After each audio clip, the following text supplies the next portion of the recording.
Recién analizando un poco lo que era la historia y ese libro interesante de María O'Donnell, como es la figura de Aramburu, y uno piensa que la utilización de las palabras es muy importante, no sé si porque uno trabaja con ellas, sino también por cómo cada uno los califica a diversas situaciones que le toca vivir. Escucha en la actualidad denominaciones como infectadura, escucha también y observa denominaciones como que está en peligro la democracia por situaciones que son de público conocimiento, digo, la pandemia y todo lo que rodea alrededor. ¿Es necesaria la sobreactuación tan elevada como para mí se llega con ese exceso de utilización de las palabras que en realidad termina haciéndole perder el verdadero sentido de las palabras, el verdadero valor que tiene la misma? A ver, eso, y en realidad, ¿qué es lo que nos está pasando y cómo vemos el camino que está teniendo la sociedad? Especialmente porque algunos dicen, con esto que está ocurriendo ahora, perdimos, hablan de la Constitución Nacional y el derecho a poder transitar libremente. Esto en una interpretación del artículo 14. Cada uno puede interpretar como quiere las normas, pero al fin y al cabo el que interpreta, el último intérprete de las normas es el juez. Digo, el juez en el sentido de decir esto es así o no es así. Pero más allá de esa cuestión taxativa que le encanta y mucho a la gente del Poder Judicial, porque es donde más se empoderan, quiero saber cómo observa un licenciado en Ciencias Políticas, especialista en sistemas electorales, como es Gustavo Damián González. Hola Gustavo, ¿cómo te va? Buen día. Buen día, ¿cómo están? Bien, bien, bien, gracias por atendernos. Gustavo, contame, ¿cómo ves vos este movimiento que por un lado dice hay que volver a la normalidad, hay que sacar toda esta infectadura, como le denominan? Me pareció muy interesante la introducción que vos haces con respecto a la utilización de las palabras, ¿no? Como a veces se inventan palabras que no aparecen en el diccionario y por ahí la utilización mala de las palabras hace perder el contenido y el fondo de la cuestión, ¿no? Entonces, con respecto a esto, la verdad es que cualquiera puede reclamar, porque la propia Constitución permite de que nosotros tenemos derecho a reclamar lo que queremos. Y por otro lado, como bien vos dijiste, el último intérprete es el juez. Ahora, también esto es una situación realmente extraordinaria y como toda situación extraordinaria, permite algunas cosas y permite también algunos excesos, ¿no? Entonces, ahí tenemos, si se quiere, el choque de dos miradas que tiene que ver con la propia Constitución. No solo el artículo 14, sino también el artículo 19. Porque por un lado, uno tiene el artículo 14, que es sin ninguna duda el de la libertad de transitar y los derechos personales y personalísimos, y el 19 va mucho más aún porque tiene que ver con las acciones privadas de los hombres, que quedan exentas de los magistrados y solo al orden y a la moral, que no afecten a un tercero. Entonces, ahí tenemos dos cosas. Primero, el artículo 14, que nos permite circular. Segundo, el artículo 19, que dice lo que vos haces de tu vida privada, o mientras no afecten a un tercero, no hay ningún problema. Pero, tenemos otro aditamento u otro elemento, que es que a partir de la reforma del año 94 de la Constitución, se incorporó en el artículo 75, inciso 22, todos los tratados internacionales, 11 en realidad tratados internacionales de derechos humanos, con rango constitucional. Y ahí nos está embarullando un poquito el problema, nos está por lo menos complejizando esto, que tiene que ver con que los tratados internacionales de derechos humanos, por supuesto que hablan de las libertades individuales y personalísimas, pero también dice que los estados pueden limitar esas libertades en función, por ejemplo, de un tema de salud pública. Digamos, lo contempla tanto la Declaración por los Derechos Humanos como también el Pacto San José de Costa Rica. Entonces, ahí la pregunta sería que ¿cuál de esos derechos prima más? ¿La libertad individual o la salud pública? Entonces, ahí ante la pregunta si es inconstitucional, parecería quedar mucho más claro que no sería inconstitucional al amparo del artículo 14 vinculándolo con el 75, inciso 22. La duda más grande queda con el 19. De hecho, Ujú. el presidente de la Corte Suprema de Justicia, Lorenzetti, hace unos días hizo alguna afirmación Sí. de que esto tenía que ser, por la cuestión de excepcionalidad, tiene que ser transitoria. ¿Qué quiere decir esto? Digo, hasta el gobierno tiene una segunda posibilidad, que es declarar estado de sitio. Mm. Y ahí se vulneran mucho más las garantías individuales. Y está plasmada también en la Constitución. Pero por ser una situación excepcional, de excepcionalidad, tiene que tener un tiempo limitado. Porque si se excede en el tiempo, seguramente dentro de una semana o 15 días vamos a tener presentaciones de amparo de personas que van a presentarse a la justicia reclamando derecho al trabajo, derecho a circular, derecho a transitar, derecho a ver a su familia, etcétera, etcétera, y ahí el juez determinará qué Mm. derecho prima más, ¿no? Pero está bien que nosotros, ante lo obvio, estemos haciendo esta clase de reclamos. Te digo por qué ante lo obvio. Porque no es una cuestión ni siquiera de nuestro país, es una cuestión global.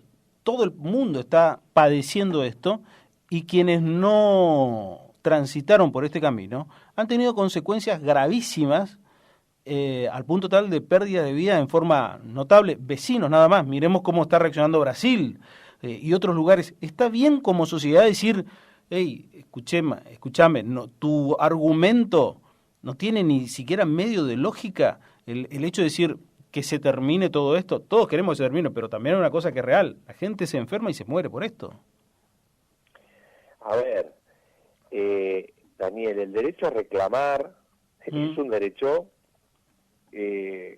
Hay un constitucionalista, Gargarela, que su tesis de doctorado es el derecho a reclamo, el primer derecho.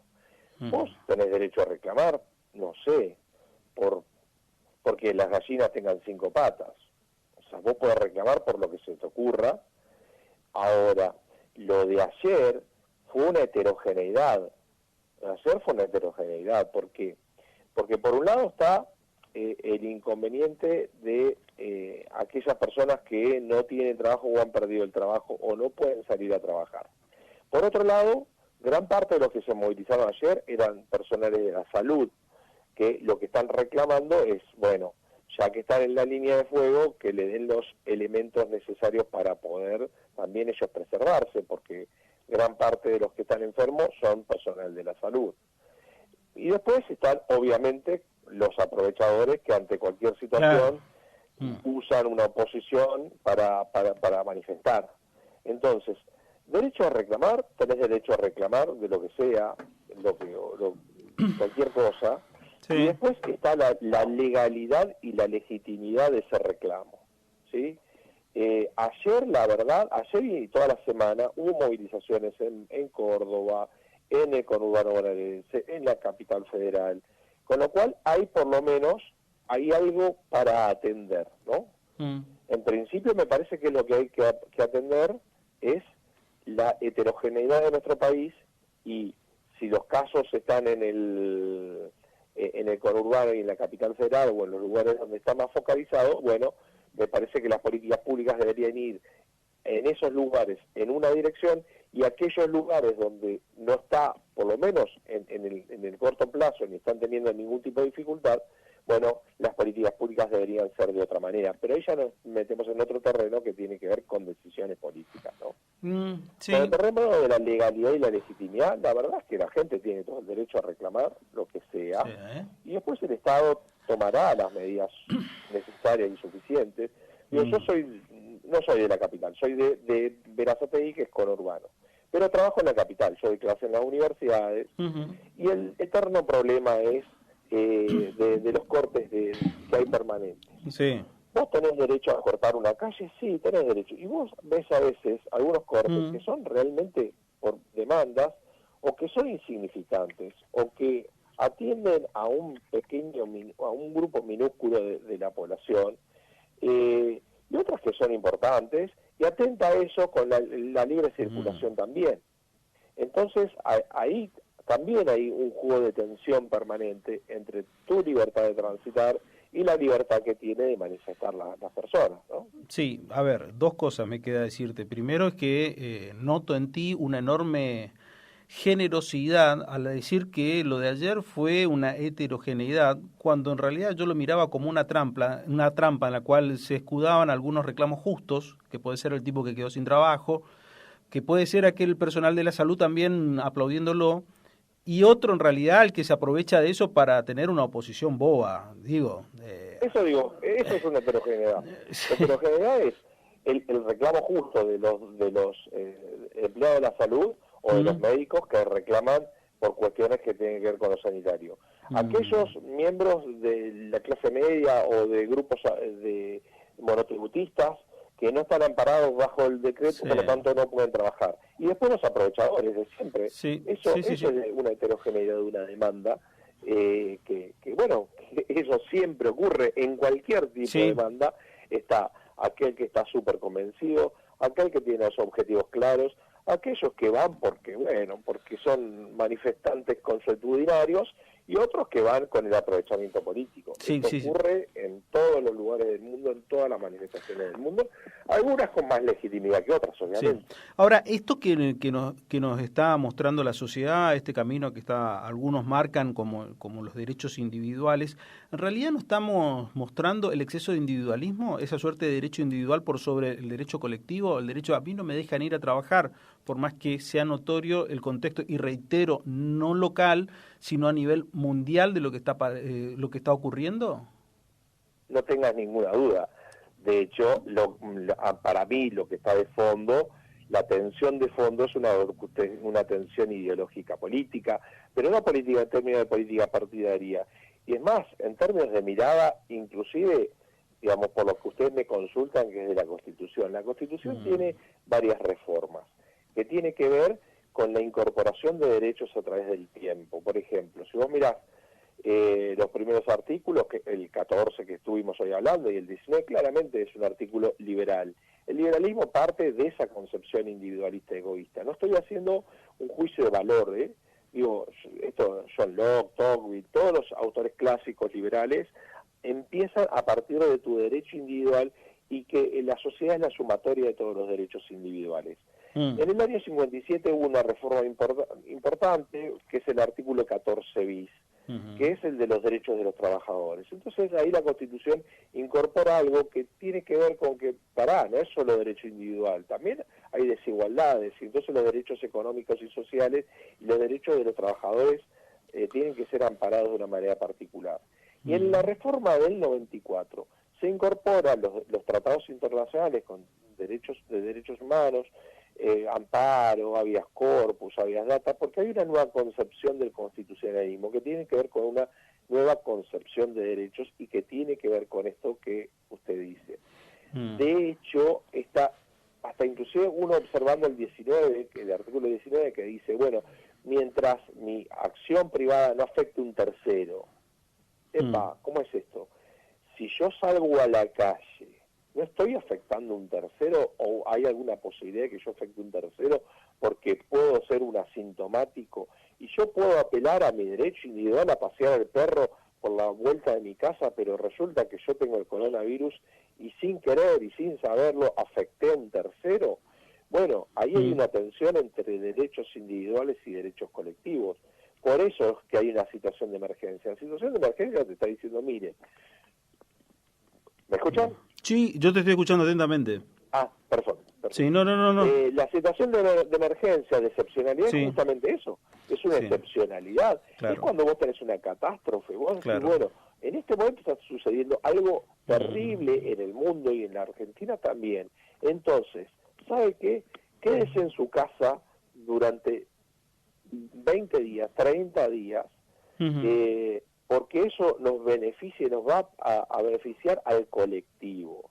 Claro, a lo largo de los días empiezan a surgir este tipo de inconvenientes, sí, está que bien. tiene que ver, por un lado, con aquellos que apelan a las libertades individuales, y el otro por una cuestión fáctica, que es Mm, el trabajador que no cobra y que hace 2 meses que no recibe un solo peso. Y bueno, ante eso también el Estado se tiene que hacer cargo Sí. Intenta hacerlo, pero no llega a todos los que tiene que llegar, ¿no? Pero también seguimos hablando en el argumento de lo colectivo, acá lo único que estamos hablando es de una cuestión individual, amparándonos Sí, pero está lo supuestamente lo colectivo. fáctico, o sea, yo soy del conurbano bonaerense, acá viven 600.000 personas, Sí. tenemos asentamientos, Ujú. personas que viven en la vida cotidiana con lo justo, con lo que Sí. salen a vender en la calle, con el cartón que salen a juntar, con gente que vive el día a día, gente que por ahí no tiene ya hoy para comer, personas que nunca tuvieron ningún tipo de dificultad, que son, no sé, autónomos, que hacen trabajos particulares y que hoy, o los jóvenes que hacen, no sé, trabajo de jardinería, o las mujeres que hacen trabajo, que limpian una casa y que hoy están en el día a día. Entonces, a esas personas también les juega esa tensión, ¿no? Porque dicen, bueno, yo sí tengo que cuidar y tengo que cuidar a los otros, pero también tengo que comer y no tengo para comer, ¿no? Entonces, Claro. bueno, ¿cómo hago ahora ante esta situación? No me queda otra que salir a trabajar. Uno dice, ¿es individualista? Y sí, pero también es una cuestión humanitaria de derechos humanos básicos, que es comer, por ejemplo. Sí, sí, sí, sí. Yo me quedo con una parte de eso que tampoco sé hasta dónde la sociedad juega realmente un rol de reclamo genuino cuando, por ejemplo, vos diste un ejemplo sobre las personas que realizan el trabajo de limpieza doméstica. ¿Cuánto en realidad están reclamando por ellos o cuánto en realidad están reclamando porque ellos no quieren limpiar sus propias cosas? ¿Cuánto están Por eso reclamando digo, por el en un derecho del reclamo, la trabajador? visibilidad de un reclamo ahí se involucran un montón de cuestiones. Sí. Que dentro del reclamo debe haber gente que está movilizando y agitando porque no le gusta este gobierno, pero no tengas ninguna duda de eso. Sí. Ahora, también en muchos lados que todavía no ha colapsado el sistema de salud, pero los empleados, los trabajadores de la salud, los médicos, están teniendo reclamos hace bastante tiempo, Sí. y ahora mucho más los de terapia intensiva, porque los de terapia intensiva en general son los peores pagos porque en realidad no tienen trabajos autónomos, no tienen trabajo afuera, sino que son especialistas en terapia intensiva, por lo tanto dependen de la salud pública casi exclusivamente, y hoy se encuentran con una situación que saben que va a ser crítica, entonces son demandas genuinas ahí. Después, en toda la manifestación, tampoco las manifestaciones fueron tan masivas, por lo menos hasta ahora, como para que pueda perder legitimidad el gobierno, ¿no? Sí, sí, sí, sí. Pero sí para que tome nota, por lo menos. Sí, yo no sé si lo va a terminar reconvirtiendo en algo favorable para ellos, digo, porque en realidad en el fondo el poco sustento muchas veces que tienen esta clase de reclamos terminan utilizándolos desde el otro lado en su favor y no analizando quizás la cuestión de fondo como nosotros estamos intentando hacerlo a través de lo que realmente necesitan. Pero bueno, eso será, me parece, para otro tipo de discusión. Me parece muy interesante también lo otro, Gustavo, que quería comentarte, que cómo es eso que vos explicás cada uno de los artículos de la Constitución por YouTube. Contale un poquito a la audiencia esa. Sí, mira, yo soy docente, ¿no? Este año cumplo 22 años de docente, tengo 45 años, y soy de esos docentes de alma. Yo amo dar clase y amo el aula. Doy clases en muchas universidades, terciarios, hago educación popular, por supuesto de manera gratuita, tengo una biblioteca, hago tareas sociales, etcétera.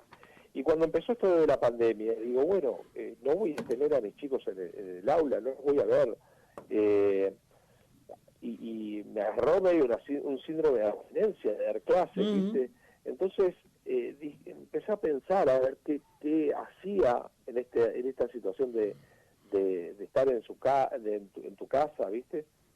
Y mi idea fue hacer un canal de YouTube y explicar artículo por artículo de la Constitución con varios sentidos. Sentido número uno es desmitificar esta idea de que la Constitución es un gran libraco de cosas abstractas, Claro. que son un montón de leyes, sino que es la Constitución, la verdad que si vos la mirás físicamente es bastante corta, es casi como un diario, tiene 129 artículos, muchos de ellos muy fáciles de entender.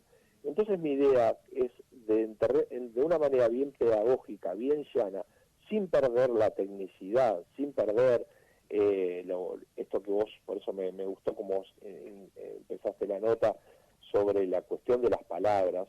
Una cosa es ser pedagógico didáctico, otra cosa es perder lo académico y lo técnico, ¿no?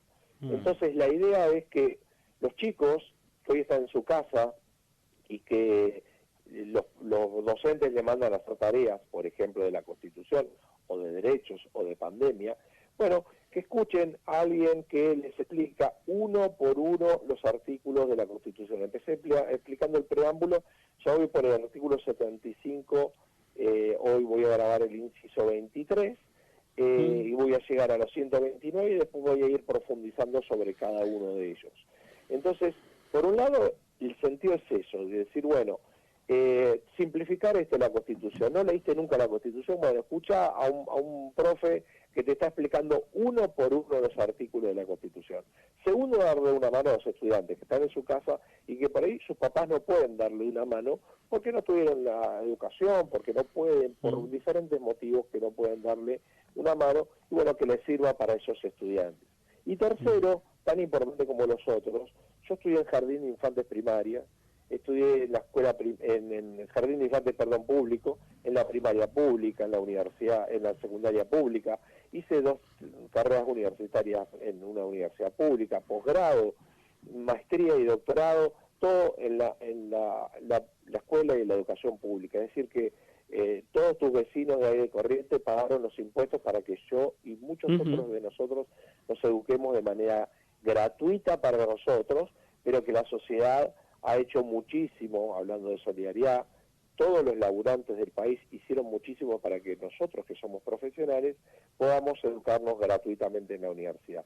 Por lo tanto, eso nos obliga moralmente a devolver parte de lo que todos esos trabajadores y trabajadoras y un montón de gente dio para nosotros, quizás sin saberlo, solamente y ni más ni menos que pagando impuestos, bueno, devolverle a todos aquellos parte de lo que me dieron a mí, que yo puedo educarme pública y gratuitamente, gracias a que muchos trabajan todos los días y pagan los impuestos para que muchos jóvenes se puedan educar diariamente, ¿no? Así que la idea es eso en el canal de YouTube, que lleva mi nombre es Gustavo Damián González. Perfecto. Así que aquel que está escuchando, si se quiere enganchar y pegarse una vuelta por ahí, para tratar de ver de qué se trata esto de la Constitución y que no es algo abstracto. Mi idea es, por ejemplo, decir, bueno, vos te vas a comprar 1 kilo de azúcar, si volvés a tu casa y ese kilo de azúcar